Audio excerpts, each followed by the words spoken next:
Nick Wright now joins us live. First things first. I mean, to you, what went wrong? You talking about me, buddy? No. That seemed like a direct shot at me. No. He hires someone real young, and an unknown. He's in over his head. I had people in and out of the building saying that. Like, what type of introduction is that? Okay, you know I love you. You're great. You're one of the one. You're the McVay. You're the McVay. You're the Sean thanks, McDermott. You work. Yeah. But a lot of times we buddy. overthink this stuff, and it's just like, hey, he got into a job.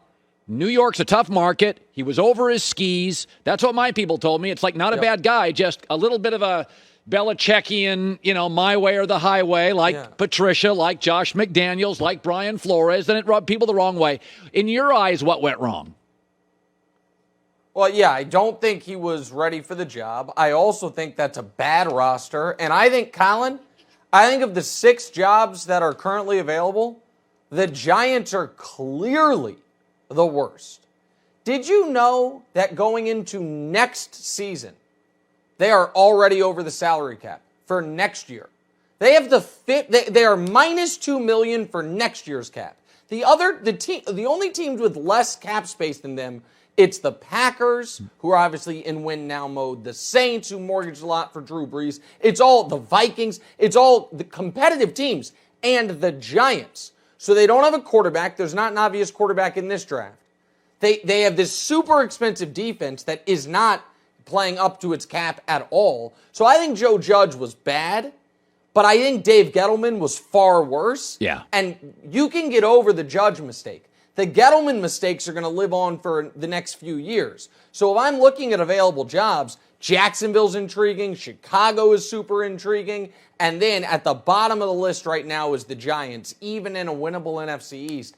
To me, they're like an expansion franchise right now, but without the money. Yeah. So I think they're in a real rough spot, Colin. Well, I was saying, of all the favorites that could lose, if Matt Stafford lost, fair or not, I think he would get clobbered. Is there somebody so I think Matt faces a lot of pressure this weekend. They gave up picks. They gave up a Super Bowl quarterback in Jared Goff. Goff was winning. He had won the division. Right or wrong? I mean, if I said to you, who faces real pressure this weekend, Nick? For you, who is it? Oh, I think it's obvious, and I was listening to this, and I was shocked you didn't go there. I think the Bills absolutely, unequivocally, 100% have to win this game. Colin, the Patriots are playing their worst football of the year right now. The Patriots are starting a rookie quarterback who is playing the worst football of his season right now. The Bills made the conference championship game last year. They have, the star MVP-ish fringe quarterback. They have home field. They won the division. The Patriots just lost to a team that then fired their coach. And the previous week, they lost to a team in the Colts that missed the playoffs. I think there is the real pressure of, if not now, when. If the Bills, can't get over the Patriots hump now, then when will they? So I think if the Bills were playing, say the Chargers had made it, if they were playing the Chargers and Herbert plays a great game and the Chargers beat them, I think you're like, oh man, it's a disappointing year, but we won the division again. Just bad timing, bad luck on a random NFL Saturday or Sunday. If you lose to the Patriots, it's the feeling of, oh my God, Big Brother came back and beat us again. Because if you can't beat this Patriot team, then what are you going to do when Mac's not a rookie, when they are better? So I think the Bills far and away have the most to lose, if you will, this weekend if they don't win. And it seems like Colin Cowherd might be a little worried about his beloved Josh Allen being able to win. Talking about taking the points, my friend, might be a little nervous about Josh Allen. I am, actually. So it's interesting. I saw PFF ranked all the quarterbacks, and they have their way of ranking based on, the performances, and they've got all their, algorithms, whatever they use. So they have Mahomes 10th, and that feels weird. They also have Russell Wilson 19th, and he broke a bone in his throwing hand. They have Lamar 16, and so here's their top 10. So let me just throw this out at you. So the two things I would say that are very clear about Mahomes, and this was also exactly what his college scouting report was. One, he's a spectacular transformational talent. And two, he can go into kind of weird mechanics-driven slumps. Twice in his career, he's got into 2 6-game slumps. Even the Super Bowl year, last 6 regular season games. Something's off. Is that a fair? So I don't put him 10th, but I did think for about half the year, he wasn't as good as Justin Herbert. He wasn't as good as Aaron Rodgers. He wasn't as good as Kyler for long stretches this year. No, he had the first slump of his career. I disagree with you on the Super Bowl year because you got to keep in mind the games you're talking about in the Super Bowl year, those were right after it looked like he blew out his knee against the Broncos. So I think it was more injury-related that it took time because that was the first real injury he's had. But can we put up that PFF list again? Okay. Because I like PFF. I've known Sam Monson for 12 years, back when they were just a little, ragtag outfit out of Cincinnati and he was living in Ireland. I like the crew there. However, Colin, I don't have many rules and I don't have their proprietary algorithm, but a rule is this. If you watch this football season and you thought Kirk Cousins was better than Patrick Mahomes, you don't know what you're talking about. You got to throw it in the trash. You got to start from scratch, boys and girls. If whatever the algo spits out is, yeah, Kirk Cousins was better than Mahomes. Huh? Really? Oh, Matt Stafford was better than Mahomes. Matt Stafford, who led the NFL in interceptions, he was better than Mahomes. Okay. Oh, Josh Allen. Josh Allen, who just 2 weeks ago against the Falcons had a passer rating of 17, and last week was in a nip-and-tuck game against the Jets for 3.5 quarters.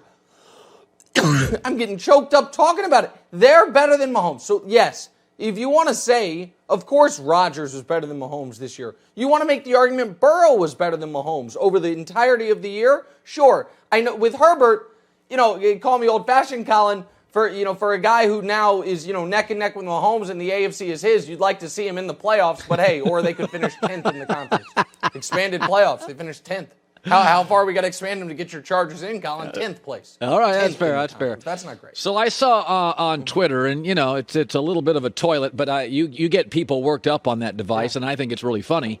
So the best basketball team I've ever seen, and again, the rules allowed them to play the way they played, was the 95-96 Bulls. You could use the hand check. They were a bizarrely physical team.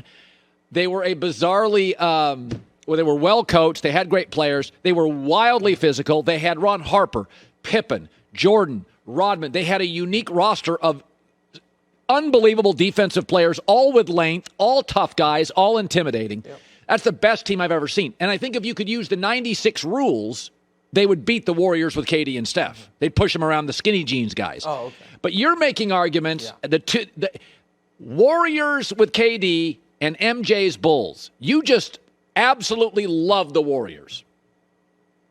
Okay, well, let's just do a thought experiment real quick. Okay. Let's go 5 years ago, right after the 2016 Warriors were done.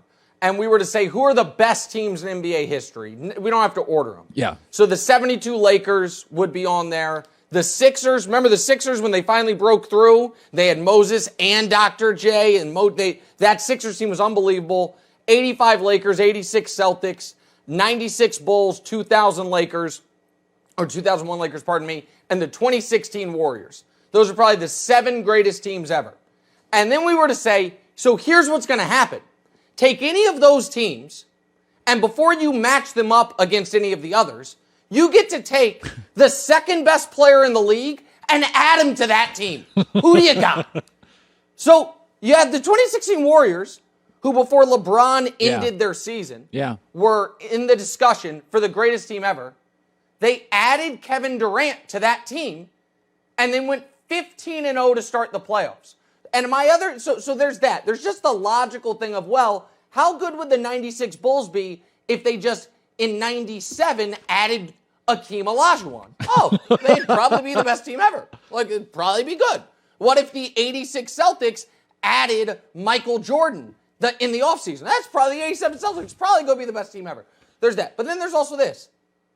So can we agree, Colin, that KD and Steph are going to give you about as much output as Michael and Scotty? Like, Michael's the best player of the 4. But then Katie and Steph are clearly better than Scotty. Scotty's the fourth. Yeah, true. So if their top twos almost cancel each other out, well, you got Klay Thompson, Andre Iguodala, Draymond Green on one side of the ledger. You have Dennis Rodman, Tony Kukoc, and Luke Longley on the other side of the ledger. That's weird. I'm going to go with option A. I'm going to go ahead and walk through that door. But the problem is this, Colin, for the folks of your generation, and I work with many of them, it could be, hey, guys, here's the setup.